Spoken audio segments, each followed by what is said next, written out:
Welcome back बच्चों, आप सभी का स्वागत है आपके अपने यूट्यूब चैनल मिनी कोचिंग में। आज हम करने वाले हैं क्लास 8 का mid term practice paper science का। ये जितने भी आपके मिड टर्म प्रैक्टिस पेपर है वो आपके एग्जाम पॉइंट ऑफ व्यू से बहुत ज़्यादा इंपॉर्टेंट है। और क्योंकि आपका जो एग्ज़ाम का पैटर्न रहने वाला है वो सेम इसी पैटर्न पे आपके सारे एग्जाम आएंगे। अगर अभी तक आपने हमारे चैनल को सब्सक्राइब नहीं किया तो प्लीज़ सब्सक्राइब करें और बेल आइकन को प्रेस करें ताकि आगे आने वाली नई वीडियोज़ का नोटिफिकेशन आपको मिल सके। चलिए बच्चों, शुरू करते हैं। सबसे पहले आपको कुछ जनरल इंस्ट्रक्शंस दिए गए हैं तो उसको पढ़ लेते हैं। सामान्य निर्देश, सभी प्रश्न अनिवार्य हैं। जितने भी प्रश्न हैं वो सभी क्या है, अनिवार्य है। इस प्रश्न पत्र में 3 खंड क्रमशः अ, ब और स है, यानी कि आपके पास 3 सेक्शन ए, बी और सेक्शन सी। और प्रत्येक प्रश्न के अंक उसके सामने अंकित है। हर एक जो क्वेश्चन है उसके सामने उसके मार्किंग स्कीम भी दी गई कि आपको कितने मार्क्स मिलेंगे। खंड अ यानी कि सेक्शन ए। सेक्शन ए में वस्तुनिष्ठ प्रकार के प्रश्न है, यानी कि जो सेक्शन है उसमें सारे के सारे आपके ऑप्शनल है, वस्तुनिष्ठ है। इन प्रश्नों का उत्तर एक शब्द या एक वाक्य में देना है, यानी कि आपको एक शब्द में या तो उत्तर देना है या फिर एक वाक्य में, वन वर्ड एंड या फिर वन सेंटेंस। खंड बी यानी कि सेक्शन बी में लघु और दीर्घ उत्तरीय प्रश्न है और खंड सा में योग्यता आधारित प्रश्न है। खंड बी में आपको क्या करना है, 2 लाइन या 3 लाइन के आंसर देने हैं। और खंड सी में यानी कि सेक्शन सी में क्या करना है, वो आपकी समझ पर डिपेंड कर रहा है, यानी कि आपके नॉलेज पे डिपेंड करता है। चलिए बच्चों, शुरू करते हैं। सबसे पहले है आपका सेक्शन ए। सेक्शन ए यहाँ पर पूछा गया है हैजा डैश के कारण होता है, तो मैं हिंदी इंग्लिश दोनों में बता देती हूँ। हैजा किसके कारण होता है? हैजा होता है बच्चों जीवाणु के कारण, जीवाणु। तो यहाँ सही ऑप्शन होगा आपका जीवाणु, और इंग्लिश में इसको बोलते हैं बैक्टीरिया। बैक्टीरिया। आई होप आपको ये समझ में आया। फिर इसका पॉइंट 2 1 में ही है। शर्करा को अल्कोहल में बदलने की प्रक्रिया नाइट्रोजन स्थिरीकरण कहलाती है, सही या गलत? इसका जो आंसर होगा वो होगा गलत, क्योंकि जो शर्करा को अल्कोहल में बदलने की प्रक्रिया नाइट्रोजन स्थिरीकरण नहीं कहलाती। नाइट्रोजन स्थिरीकरण कुछ और है। शर्करा को अल्कोहल में बदलने की प्रक्रिया क्या कहते हैं बच्चों? उसको किण्वन प्रक्रिया कहलाती है, यानी फर्मेंटेशन कहलाती है। मलेरिया पैदा करने वाले प्रोटोजोआ का वाहक मलेरिया पैदा करने वाले प्रोटोजोआ का वाहक कौन सा कीट है? मलेरिया को कौन पैदा करता है उसका नाम बताना है। तो आपको ये करना है, चाहे तो आप ये करें चाहे आप ये करें, दोनों में आपका ऑप्शनल है। तो आप ये करेंगे, मलेरिया फैलाने वाली प्रोटोजोआ का नाम है मादा एनाफिलीज, फीमेल एनाफिलीज इसका आंसर होगा। अब है आपका पॉइंट 3। यदि गति के विपरीत बल लगाया जाए तो वस्तु की गति पर क्या प्रभाव पड़ेगा? अगर वस्तु की गति के विपरीत, जैसे कि आप यहाँ पर हो और मैं यहाँ से फोर्स लगा रही हूँ, तो क्या प्रभाव पड़ेगा? तो आप उसमें देखोगे जो स्पीड हो जाएगी वो कम हो जाएगी। तो आप क्या लिखोगे कि जो गति होगी वो कम हो जाएगी, स्पीड कम हो जाएगी, रिड्यूस हो जाएगी। वातावरण को परिभाषित करें कि वातावरण क्या है?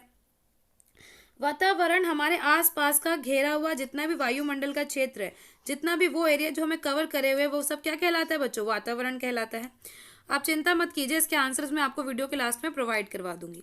अब है पॉइंट 4। पॉइंट 4 में आपसे पूछा गया है, यहाँ पर भी ऑप्शनल है, 2 क्वेश्चन पूछे गए, ये और ये आपके पास चॉइस है, आप ये करें ये। उस बल का नाम बताइए जिसके कारण ग्रह सूर्य के चारों ओर चक्कर लगाते हैं। उस बल का नाम बताना। तो उस बल का नाम है बच्चों ग्रेविटेशनल फोर्स, और हिंदी में कहते हैं गुरुत्वाकर्षण बल। गुरुत्वाकर्षण बल, इंग्लिश में ग्रेविटेशनल फोर्स, ग्रेविटेशनल फोर्स यानी गुरुत्वाकर्षण बल। वस्तुओं के भार के लिए कौन सा बल उत्तरदायी है? गुरुत्व बल उत्तरदायी। कौन सा है? ग्रेविटी फोर्स, गुरुत्व बल। और इंग्लिश में इसको ग्रेविटी फोर्स कहेंगे। क्या कहेंगे बच्चों? Gravity force. आई होप आपको ये क्लियर हो रहा है। इसके बाद है आपका पॉइंट 5। सोनोरस धातुओं का वो गुण है जिससे वे उत्पन्न करते हैं क्या? ध्वनि, यानी कि साउंड उत्पन्न करते हैं। तो यहाँ पर आप लिखेंगे साउंड। किन्हीं दो धातुओं के नाम लिखिए, किन्हीं दो धातुओं के नाम लिखिए जो विद्युत की कुचालक है, यानी आपको 2 ऐसी मेटल्स बतानी है जिसमें से इलेक्ट्रिसिटी पास नहीं हो सकती। तो पहली आपकी मेटल है लेड और दूसरी है आपकी मरकरी। ठीक है, लेड भी एक धातु है, मरकरी भी एक धातु है, और इन दोनों धातुओं में से जो इलेक्ट्रिसिटी है वो पास नहीं हो सकती। अगर यहाँ लिखा होता है सुचालक यानी कि कंडक्टर, तो आप गोल्ड, सिल्वर, एल्युमिनियम, आयरन कुछ भी लिख सकते थे। अब है आपका पॉइंट 7 जिसमें आपसे पूछा गया है कॉपर जिंक सल्फेट के विलयन से जिंक को विस्थापित करता है, सही या गलत? पर यहाँ पर क्या आएगा कि जब कॉपर और जिंक सल्फेट में वो जो सॉल्यूशन बनता है तो वो जिंक को विस्थापित कर देता है। तो यहाँ पर गलत है, वो कॉपर को विस्थापित करता है। तो आपका आंसर होगा यहाँ पर फॉल्स, यानी कि गलत। और अगर ये लिखा रहता कि वो कॉपर को विस्थापित करता तो वो सही आपका आंसर था। इसके बाद है आपका पॉइंट 10, धातु तथा अधातुओं के ऑक्साइड की प्रकृति क्या होती है। धातु और अधातु की ऑक्साइड की प्रकृति क्या होती है। जनरली इनकी प्रकृति ये होती है, आप इसको लिख सकते हो कि पहला आप इसमें लिखोगे कि ये क्षारीय प्रकृति के होते हैं। मतलब धातु और अधातु कौन सी प्रकृति, ऑक्साइड की इनकी प्रकृति क्षारीय प्रकृति के होते हैं। क्षारीय प्रकृति, क्षारीय प्रकृति के होते हैं, यानी बेसिक इन नेचर। उसके बाद इनका होता है कुछ ऑक्साइड उभयधर्मी प्रकृति के होते हैं। और कुछ ऑक्साइड कैसे होते हैं, उभयधर्मी प्रकृति के होते हैं। मतलब कहने का मतलब होता है उभयधर्मी, जिनमें दोनों के गुण झलकते हैं, एसिड के भी और बेस के भी। कुछ धातु अधातु उभयधर्मी होती है जिसमें एसिड और बेस दोनों से रिएक्शन हो जाता है, तो उभयधर्मी आप लिखोगे। अब है आपका पॉइंट 9, एक बल में डैश और डैश दोनों होता है। तो यहाँ आएगा पुल और यहाँ आएगा पुश, यानी कि खींचना और धकेलना दोनों होता है। आपने रस्सा कस्सी का खेल देखा है ना, तो यहाँ पर ये आपकी लाइन है, ये आप मिड टर्म है, यहाँ पर इधर बच्चे हैं, इधर बच्चे, तो यहाँ पर ये अपनी ओर क्या कर रहे हैं, खींच रहे हैं, है ना। और यहाँ पर भी अपनी ओर क्या कर रहे हैं, खींच रहे हैं। तो इसमें क्या होता है, खींचना धकेलना दोनों होता है। ये अपनी ओर खींच रहे हैं, अगर वो छोड़ देंगे तो पीछे की ओर गिर जाएंगे, धकेल भी जाएंगे। अब है आपका पॉइंट 10, यदि वस्तु पर लगाया गया बल उसकी गति की दिशा में है तो वस्तु की गति कम हो जाती है। अब वही बात है, आप यहाँ से साइकिल चला रहे हो, ठीक है, कोई बंदा यहाँ से साइकिल चला रहा है और पीछे से आ रहा है, उसने उसको धक्का लगा दिया, तो क्या होगा, गति कम हो जाएगी, नहीं, गति बढ़ जाएगी। तो ये भी क्या होगा, गलत होगा। तो आपका जो सही ऑप्शन है वो होना चाहिए गलत। अब है आपका पॉइंट 11, जिसमें आपसे पूछा गया है रस्सा कस्सी के पक्ष में A 10 न्यूटन बल लगाता है और B 8 न्यूटन बल लगाता है, रस्सी किस तरफ घूमेगी। 10 न्यूटन बल ज़्यादा है, 8 न्यूटन बल कम है, तो रस्सी 10 न्यूटन बल की तरफ ही घूमेगी। हम जो बल है ना उसको न्यूटन में नापते हैं। जैसे कि अगर आप आटा तेल लेने जाते हो तो आप उसको केजी में नापते हो ना, किलोग्राम में। इसी तरह हम फोर्स को न्यूटन में नापते हैं। तो पेपर में इस तरह भी क्वेश्चन बन जाएगा कि फोर्स को किस चीज़ में नापा जाता है, फोर्स की ऐसा यूनिट क्या है, तो फोर्स की ऐसा यूनिट है न्यूटन।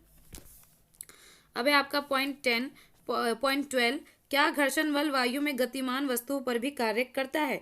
आपको बताना है जो फ्रिक्शनल फोर्स होती है वो हवा में जो चीज़ें घूम रही होती है क्या उस पर भी कार्य करता है। हाँ, जो फ्रिक्शनल फोर्स होती है, इसका आंसर होगा यस। जो फ्रिक्शनल फोर्स होती है वो हर चीज़ पे, यानी हर मूविंग ऑब्जेक्ट के ऊपर क्या कर रही है, अपनी फोर्स लगा रही है।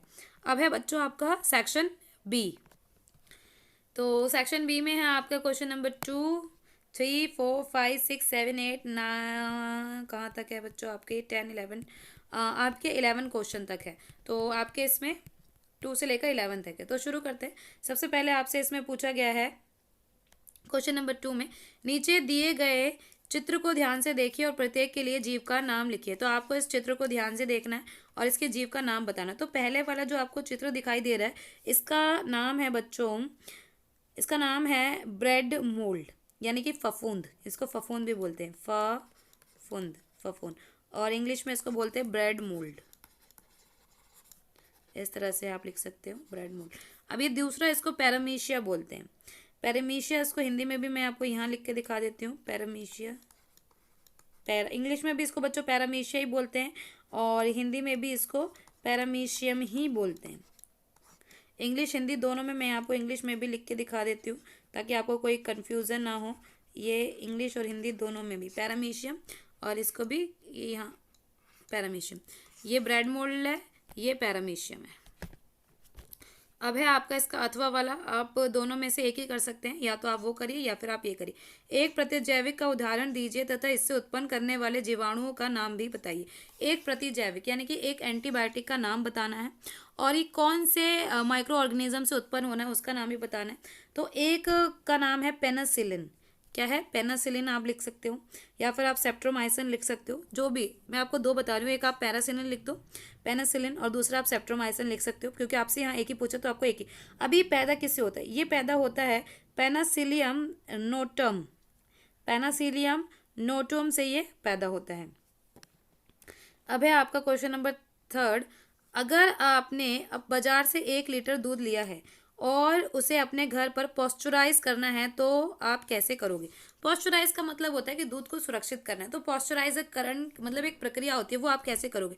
तो करने के लिए सबसे पहले हम एक बर्तन लेंगे, बर्तन के अंदर 1 लीटर दूध डालेंगे। 1 लीटर दूध को तब तक हीट देंगे जब तक कि वो पूरी तरह से बॉयल ना हो जाए। बॉयल होने के बाद उसको ठंडा करेंगे। ठंडा करने के बाद आप उसको रेफ्रिजरेटर में रख सकते हो।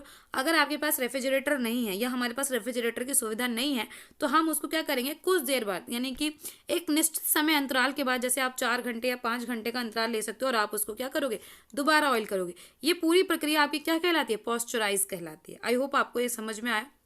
आपको एक बर्तन लेना है, स्टील का या कैसा भी आप बीकर, हम प्लास्टिक का नहीं ले सकते क्योंकि आप उसको हीट देंगे तो मेल्ट हो जाएगा। कोई भी आपको एक वैसल लेना है, स्टील का या तांबे का, उसके अंदर आपको मिल्क डालना है। फिर मिल्क को आपको बॉईल करना है। आपको तब तक उसको हीट देना है जब तक कि वो उबल नहीं जाता। उबलने के बाद आपको ठंडा करना है। अब आपके पास दो ऑप्शन है। अगर आपके पास रेफ्रिजरेटर है तो आप उसको फ्रीज में रखेंगे और वो सुरक्षित हो जाएगा। अगर आपके पास रेफ्रिजरेटर की सुविधा नहीं है तो एक निश्चित समय अंतराल के बाद यानी कि तकरीबन 4 से 5 घंटे बाद आप उसको दोबारा बॉईल करेंगे। फिर वो ठंडा हो जाएगा, फिर आप वो 4 से 5 घंटे के बाद बॉईल करेंगे। ये पूरी प्रक्रिया पॉस्चराइज कहलाती है। अब है आपका इसी का ऑप्शनल। आपको ऑप्शनल में बच्चों ध्यान रखना है, आप ये कर सकते हैं। संक्रामक रोग क्या होते हैं, कोई 2 उदाहरण दीजिए। संक्रामक रोग यानी कम्युनिकेबल डिजीज। कम्युनिकेबल डिजीज ऐसी डिजीज होती है जो एक व्यक्ति से दूसरे व्यक्ति को फैल जाती है। जैसे कि कोरोना वायरस एक संक्रामक रोग था जो एक व्यक्ति से दूसरे व्यक्ति को फैल रहा है। आप ये इसमें 2 उदाहरण है। आपका पहला कोरोना वायरस लिख सकते हो, दूसरा आप क्या लिख सकते हो, दूसरा आप नॉर्मल सर्दी जुकाम लिख सकते हो, चिकनगुनिया लिख सकते हो। क्वेश्चन नंबर 4, अगर आप अपने घर में नींबू के अचार को एल्युमिनियम के बर्तन में रखते हैं तो पाते हैं कुछ दिनों के बाद वो खराब हो जाता है, समझाइए क्यों? जो एल्युमिनियम फॉयल होती है वो एक धातु होती है, ठीक है। एल्युमिनियम एक धातु है। नींबू का अचार जो है एसिड है। जब एसिड धातु के साथ रिएक्ट करती है तो रिएक्शन के कारण नींबू का अचार खराब हो जाता है और उसमें महक आनी शुरू हो जाती है। यानी कि एसिड क्या करता है, एसिड मेटल के साथ रिएक्ट करता है, रिएक्ट करने की वजह से जो नींबू का अचार होता है वो खराब हो जाता है। अब है क्वेश्चन नंबर 5, पहाड़ों की ऊंचाई पर कभी कभी लोगों की नाक से खून बहने की समस्या का सामना करना पड़ता है, क्यों? तो इसमें पूछा गया कि क्यों सामना करना पड़ता है। क्योंकि जैसे जैसे हम ऊंचाई पे बढ़ते हैं ना तो वैसे वैसे एटमॉस्फेरिक जो प्रेशर होता है यानी कि वायुमंडलीय दाब होता है वो कम हो जाता है। और जब वायुमंडलीय दाब कम हो जाता है तो ऊंचाई पर हमारी जो ब्लड वेसल्स होती हैं उसकी तुलना में दाब अधिक हो जाता है। अब बाहर दाब कम होने से और शरीर के अंदर दाब बढ़ने से इसके कारण क्या होता है, नाक में से खून आना शुरू हो जाता है। अब आपका इसका अथवा, नुकीली कील को कुंद की तुलना में लकड़ी में ठोकना आसान क्यों होता है?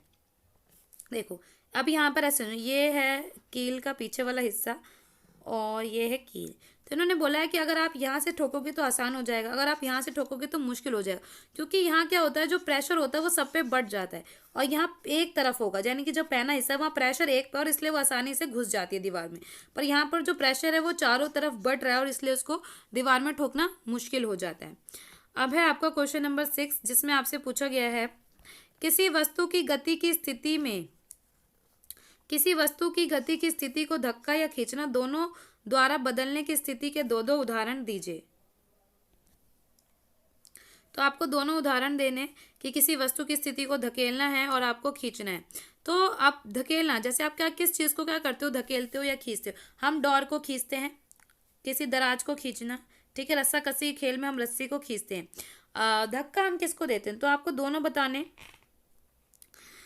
जब हम क्या करते हैं, स्प्रिंग लगी सीट पर बैठते हैं तो वो धक्के दे के दब जाती है। और हम क्या करते हैं, इलास्टिक की डोरी पर बाहर लटकाते हैं तो वो भी धक्का दे के नीचे खिंच जाती है। तो आपको 2 स्थितियां लिखनी है। 2 स्थितियों में एक में आप धकेल रहे हैं और एक में आप खींच रहे हैं। पट्टियों की तुलना में चौड़ी पट्टियों वाले स्कूल बैग को उठाना सुविधाजनक क्यों होता है? पतली पट्टियों की तुलना में चौड़ी पट्टियों के स्कूल बैग उठाना सुविधाजनक इसलिए होता है क्योंकि चौड़ी पट्टी का बैग का सतही क्षेत्रफल यानी कि जो सरफेस एरिया वो ज़्यादा होता है जिसकी वजह से फोर्स क्या होता है, कम हो जाता है, जो प्रेशर होता है वो कम हो जाता है। क्वेश्चन नंबर 7 यहाँ पर आपसे पूछा गया है हम वायुमंडलीय दबाव के प्रभाव को क्यों महसूस करते हैं? तो यहाँ पर आपको क्वेश्चन नंबर 7 में आपसे पूछा गया है हम वायुमंडलीय दबाव के प्रभाव को क्यों महसूस करते हैं। तो यहाँ पर आप यहाँ लिखेंगे जो हमारा रुधिर यानी कि हमारा जो ब्लड है, हमारे रुधिर में ऑक्सीजन दाब वायुमंडलीय दाब से अधिक हो जाता है। हमारे ब्लड के अंदर जो प्रेशर है वो वायुमंडलीय प्रेशर से ज़्यादा हो जाता है, जिसके कारण वायुमंडलीय दबाव हमें महसूस नहीं होता, जिसके कारण हमें एटमॉस्फेरिक जो प्रेशर है वो महसूस नहीं होता, क्योंकि हमारे अंदर का जो प्रेशर है वो ज़्यादा हो जाता है, बाहर का प्रेशर कम हो जाता है, इसकी वजह से हमें प्रेशर महसूस नहीं होता।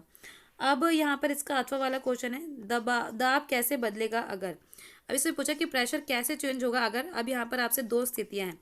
बल को स्थिर रखते हुए आपका जो बल है वो जो फोर्स है उतना ही है, क्षेत्रफल को दुगना कर दिया जाए।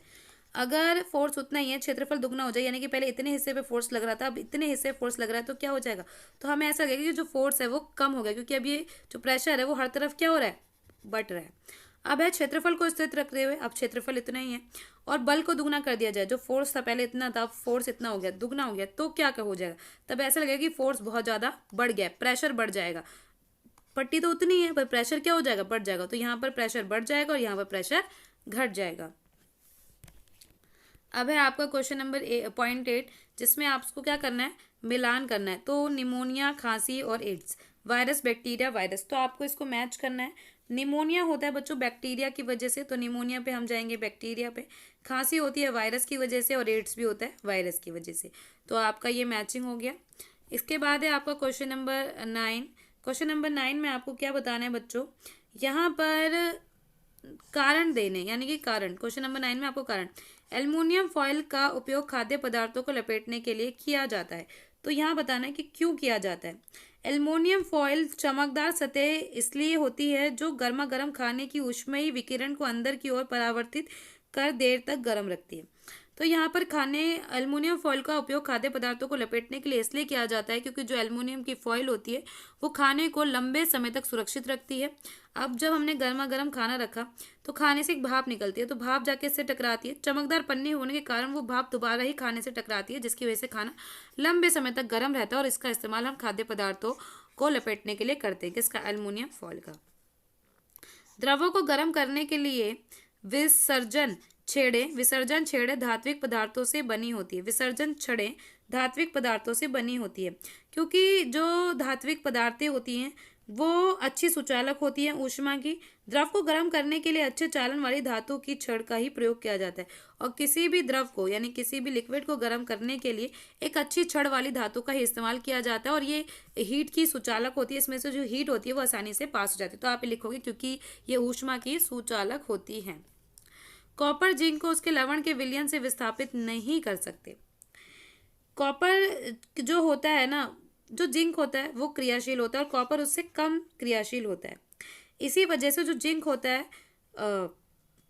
इसी वजह से जिंक को उसके लवण से विस्थापित नहीं कर पाते, और इसी वजह से जो जिंक होता है वो से अलग नहीं हो पाता, और जो कॉपर होता है वो अलग हो जाता है, क्योंकि ये अधिक क्रियाशील होता है।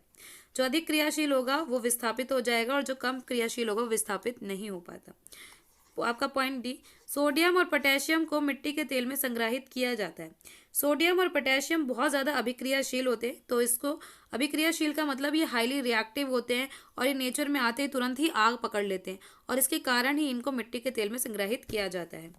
अब है आपका अथवा। आपको 9 में भी चॉइस मिली, आपको चाहे तो ऊपर वाला कर लीजिए चाहे आप नीचे वाला। तो यहाँ पर आपको करना क्या है, कॉलम ए में दिए गए पदार्थों को कॉलम बी में दिए गए उनके उपयोगों के साथ सुमेलित कीजिए, यानी कि आपको यहाँ पर मैच करना है।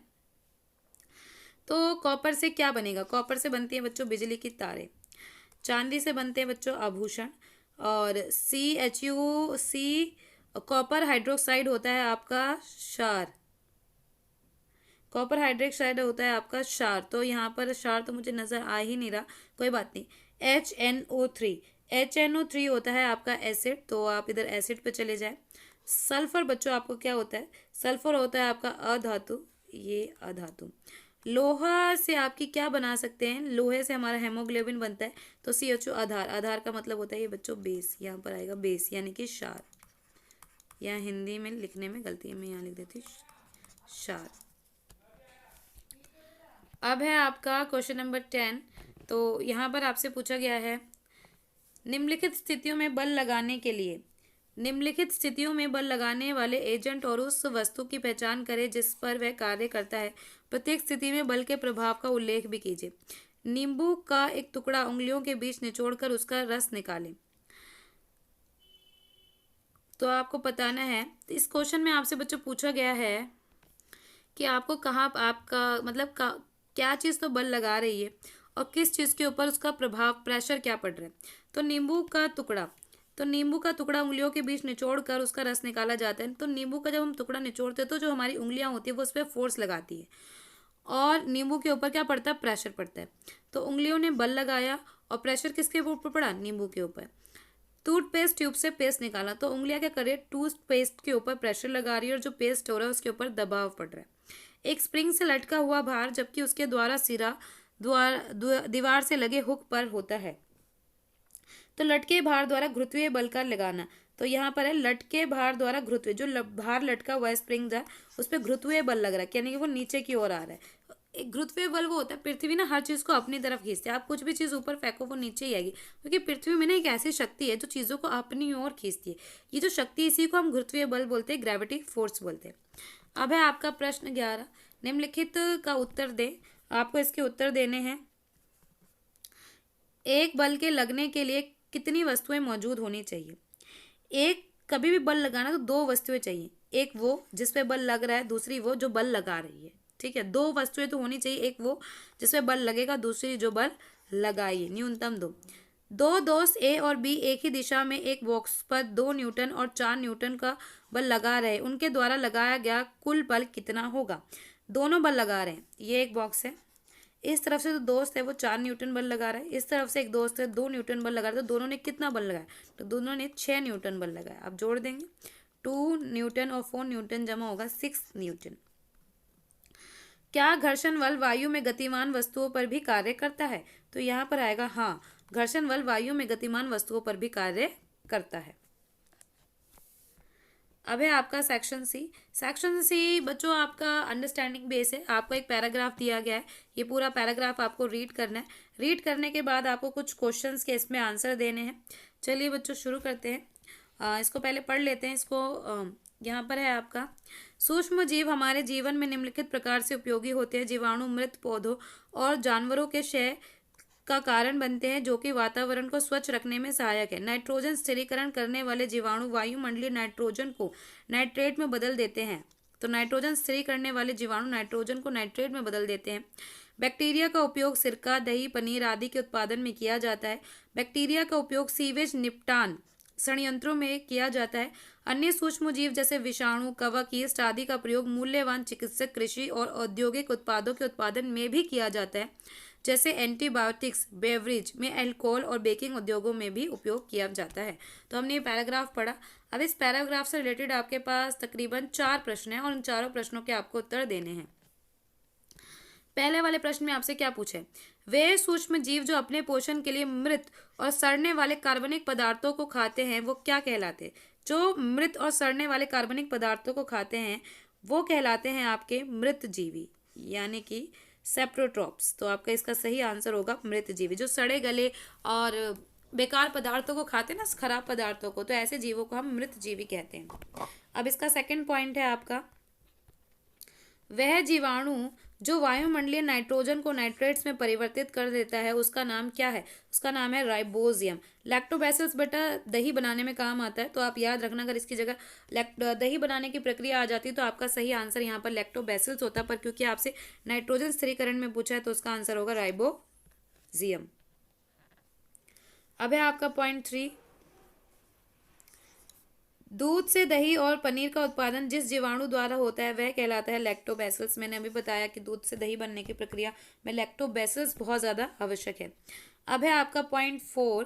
पॉइंट 4 में आपसे पूछा है बुआरीस उद्योग में किण्वन की प्रक्रिया का जिम्मेदार, किण्वन यानी फर्मेंटेशन के लिए अगर सबसे ज़्यादा कोई रिस्पॉन्सिबल है तो वो है ईस्ट। तो आपका जो सही ऑप्शन होगा वो होगा डी, ईस्ट। अब है आपके पास पैराग्राफ 13, आपको इसको अच्छे से रीड करना है। इसके बाद इसमें से भी आपसे 4 प्रश्न पूछे जाएंगे और आपको चारों के उत्तर देने हैं। चलिए बच्चों रीड करते हैं। कुछ सूक्ष्म जीव हमारे जीवन और हमारे पर्यावरण के लिए और मनुष्य, पेड़ पौधे तथा पशुओं के स्वास्थ्य के लिए भी हानिकारक है।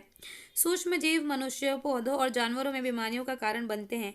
सूक्ष्म जीव भोजन को खराब करते और खाद्य विषाक्तता का कारण बनते हैं। सूक्ष्म जीव पर्यावरण और परिवेश की गुणवत्ता को भी खराब करते हैं। इस प्रकार विभिन्न हानिकारक जीवों से अपनी और अपने पर्यावरण की सुरक्षा की भी आवश्यकता है। हमने ये पढ़ा। अब इसके बाद इसको कुछ क्वेश्चन करेंगे। रोग उत्पन्न करने वाले उत्तरदायी जीव कहलाते हैं। रोग उत्पन्न करने वाले ऐसे जीव जो रोग उत्पन्न करते हैं वो कहलाते हैं रोगजनक, यानी कि पैथोजेन। तो आपका सही आंसर होगा रोगजनक, जो रोगों को उत्पन्न करते हैं। अब है पॉइंट 2, निम्नलिखित में से कौन सा संक्रामक रोग है? ऐसा रोग जो एक व्यक्ति से दूसरे व्यक्तियों को फैलता है, जो सूक्ष्म जीवों के कारण होते हैं। तो इसमें से कौन सा है जो एक व्यक्ति से दूसरे व्यक्ति को फैलता है? वो होता है तपेदिक, यानी कि क्षय रोग, जिसको हम ट्यूबरक्लोसिस यानी कि टीबी भी बोलते हैं। तो आपका ऑप्शन सी करेक्ट ऑप्शन है। पॉइंट 3, निम्नलिखित में से कौन सा रोग विषाणु से होता है? कौन सा रोग है जो विषाणु का मतलब होता है वायरस, किससे होता है? तो आपको बताना है हेपेटाइटिस, तपेदिक, एंथ्रेक्स, टेटनस। तो ऐसा रोग जो वायरस से होता है वो है हेपेटाइटिस ए, हेपेटाइटिस बी। तो आपका जो सही ऑप्शन होगा वो होगा ए, हेपेटाइटिस। पॉइंट 4, वह सूक्ष्म जीव जो केवल परपोषी के अंदर रहने पर ही जीवित रहते हैं। ऐसे सूक्ष्म जीव जो किसी व्यक्ति के अंदर, यानी कि परपोषी का मतलब उसको किसी का होस्ट चाहिए, किसी की बॉडी चाहिए और तभी वो जीवित रह पाएंगे। तो वो है आपके वायरस, जिसको हम विषाणु बोलते हैं। तो option D is correct option. अब है क्वेश्चन नंबर 14। क्वेश्चन नंबर 14 में आपको क्या करना है, यहाँ पर आपको कुछ टेबल दी गई है, इसको देखते हैं क्या लिखा है। कुछ गुण निम्नलिखित तालिका में सूचीबद्ध है। इन गुणों के आधार पर धातु और अधातुओं में भेद करना है।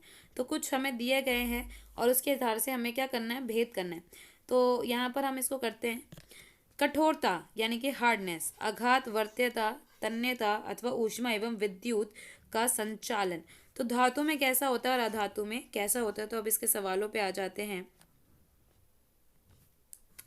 पहला धातु और अधातु। तो धातु में जो हार्डनेस होती है वो बहुत ज़्यादा होती है और नॉन मेटल में हार्डनेस होती ही नहीं है, अगर होगी भी तो बहुत कम होती है। तो इसको लिखेंगे मच हार्ड, इसका लिखेंगे लेस हार्ड या फिर नो हार्ड। ठीक है। धातु और अधातु, दूसरा वाला पॉइंट था आपका, यहीं से बता देती हूँ बच्चों में। दूसरा वाला पॉइंट था आपका आघात, वर्ण्यता। आघात बने यानी मेलेबिलिटी। तो ये होते हैं मेलेबल, यानी कि पिघल पिघल के किसी चीज़ में हम बदल सकते हैं, तो ये मेलेबल होते हैं। और ये नॉन मेलेबल यानी कि मेलेबल नहीं होते। आघात वर्ण्यता होते हैं और ये नहीं होते। उसके बाद है आपका डक्टाइल, तन्यता, यानी कि खींच खींच के इसको तारों में बदला जा सकता है। हाँ जी, इसको खींच खींच के तारों में बदला जा सकता है। तो आप लिखोगे ये डक्टाइल होते हैं, यानी कि तन्यता होते हैं और ये नहीं होते। ऊष्मा और विद्युत का संचालन, इसमें से इलेक्ट्रिसिटी पास होती है, यस, और इसमें से इलेक्ट्रिसिटी पास नहीं होती। तो यहाँ आएगा आपका, इधर बच्चों में एरो लगा के यहाँ आएगा आपका नो, इसमें से इलेक्ट्रिसिटी पास नहीं होती। तो सिर्फ इसमें अधातु में बेटा एक केस है कि सिर्फ ग्रेफाइट, जो अधातु में ना बच्चों, सिर्फ ग्रेफाइट में से ही इलेक्ट्रिसिटी पास होती है। जो आपके जो पेंसिल की आप देखेंगे, जो ब्लैक वाला हिस्सा होता है जिससे आप लिखते हो, वो हिस्सा ग्रेफाइट है, उसी में से सिर्फ इलेक्ट्रिसिटी पास होती है। बाकी सभी अधातुओं में से इलेक्ट्रिसिटी पास नहीं होती है। अब है आपका क्वेश्चन नंबर 15। क्वेश्चन नंबर 15 को भी आपको ध्यान से पढ़ना है, उसके बाद इसके कुछ प्रश्नों के उत्तर देने हैं। धातु और अधातु हमारे लिए बहुत उपयोगी है। धातुओं का उपयोग खाना पकाने, सामान बनाने, बिजली के उपकरण, बिजली के तार, फ्रिज आदि बनाने में, भवन निर्माण सामग्री के लिए एल्युमिनियम और लोहे की शीट बनाने में, सोने चांदी आदि से आभूषण बनाने में तथा तांबे एल्युमिनियम का सिक्का बनाने में किया जाता है। अधातुओं का उपयोग भी कई जगह तथा कई वस्तुएं बनाने में होता है, जैसे कि अमोनिया, नाइट्रिक एसिड और उर्वरकों बनाने में भी, पानी के शुद्धिकरण के लिए, रॉकेट ईंधन के रूप में, पेंसिल बनाने के लिए, सल्फ्यूरिक एसिड बनाने के लिए। हमने ये पढ़ा। अब इसके कुछ क्वेश्चंस देंगे, देखेंगे। विद्युत तार बनाने के लिए किस धातु का, यानी कि इलेक्ट्रिसिटी वायर बनाने के लिए किसका इस्तेमाल किया जाता है? वो होता है बच्चों कॉपर। कॉपर की तारें हमेशा बनती हैं। आभूषण बनाने के लिए जिन धातु, आभूषण यानी कि ज्वेलरी बनाने के लिए हम सोना चांदी का यूज करते हैं, option A is correct, gold and silver. Point 3, उर्वरक बनाने के लिए जिन धातुओं का उपयोग किया जाता है वो क्या है? उर्वरक का मतलब होता है फर्टिलाइजर। फर्टिलाइजर वो होते हैं जो खेतों में इस्तेमाल किए जाते हैं, उसमें इस्तेमाल किया जाता है नाइट्रोजन और फॉस्फर, यानी कि जो बी ऑप्शन है वो आपका करेक्ट ऑप्शन है। अब है आपका पॉइंट 4, जल की शुद्धिकरण। जल की शुद्धिकरण का मतलब पानी प्योरीफाई करने के लिए किसका इस्तेमाल किया जाता है? क्लोरीन का, क्लोरीन की गोलियों को। और वैसे फिटकरी का इस्तेमाल भी किया जाता है। तो यहाँ पर फिटकरी है नहीं, तो आपका जो सही ऑप्शन होगा वो होगा क्लोरीन, यानी कि C option is the correct option. बच्चों ये आपके जितने भी पैराग्राफ है ना, ये सिर्फ इसमें एक स्टेटमेंट दी गई, एक बात कही गई है। पर यहाँ जितने भी आपसे 1 2 3 4 क्वेश्चन पूछे उसका एक भी आंसर इन पैराग्राफ में नहीं है। तो आपको पूरे जितने भी आपके चैप्टर एग्जाम में आ रहे हैं, आपका आ रहा है बेटा 2 4 और 11, इन सबको आपको डीप स्टडी करना है, सारे चैप्टर को अच्छे से पढ़ना है ताकि कोई पॉइंट छूट ना जाए, अच्छा स्टडी करके जाना है। अगर आपको ये वीडियो पसंद आई तो वीडियो को लाइक करें, शेयर करें और आपके अपने चैनल मिनी कोचिंग को सब्सक्राइब ज़रूर करें।